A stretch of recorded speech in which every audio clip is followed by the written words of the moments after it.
பெரியோர்களே வணக்கம். என்னுடைய வீட்டில் எங்களுக்கு உதவியாக ஒரு சகோதரி வர்றாங்க. மாரின்னு பேரு. அதனுடைய மகா அது ஒரு காலை இழந்துருச்சு. இந்த காலுக்கு இப்போ மாற்று ஏதாவது செய்து ஆகணும். என்ன வைக்கிறது, எப்படி செய்யறது, அது கொஞ்சம் செலவாகுமே ஒரு கவலை இருந்தது. அதுக்கு இடத்துல வந்து அது ஆலோசனை கேட்டது. இப்போ நான் அங்கங்கே விசாரிச்சு பார்த்ததுல மதுரையில் மருத்துவர் சரவணன் அவர்கள், அவர் ஒரு அறக்கட்டளை வச்சிருக்கார், சூர்யா அறக்கட்டளைன்னு. அது பற்றி விவரம் எனக்கு தெரிய வந்தது. அப்புறம் அவரை நேரடியாக அணுகி பார்த்தேன். அவர் எளிதாக செஞ்சிடலாம், ஒன்றும் செலவு வேண்டாம், நம்முடைய அறக்கட்டளை சார்பிலேயே வச்சு கொடுத்துடலாம் அப்படின்னு சொன்னார். அது எனக்கு ரொம்ப பெரிய வியப்பா இருந்தது.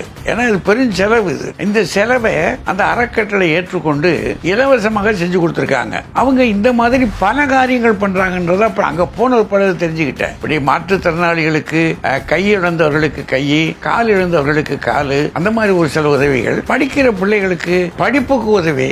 ஆக இந்த இளம் வயதிலேயே நம்முடைய மருத்துவர் சூர்யா அறக்கட்டளை வைத்துக்கிட்டு வேலையை அவர் செய்திருக்கிறத பார்த்த போது எனக்கு ரொம்ப வியப்பாக இருந்தது. அவரை 4 பேருக்கு சொல்லணும், அந்த அறக்கட்டளையை வாழ்த்தணும் அப்படின்னு தோணுச்சு. அதனால இந்த காட்சி மூலமாக அவரை வாழ்த்தவும், அந்த அறக்கட்டளைக்கு மிகப்பெரிய நல்ல எதிர்காலம் இருக்கிறது சிறப்பித்து சொல்லவும் நான் கடமைப்பட்டிருக்கிறேன். அவருக்கு என்னுடைய ஆசிகள், வாழ்த்துக்கள், வணக்கங்கள். நன்றி, வணக்கம்.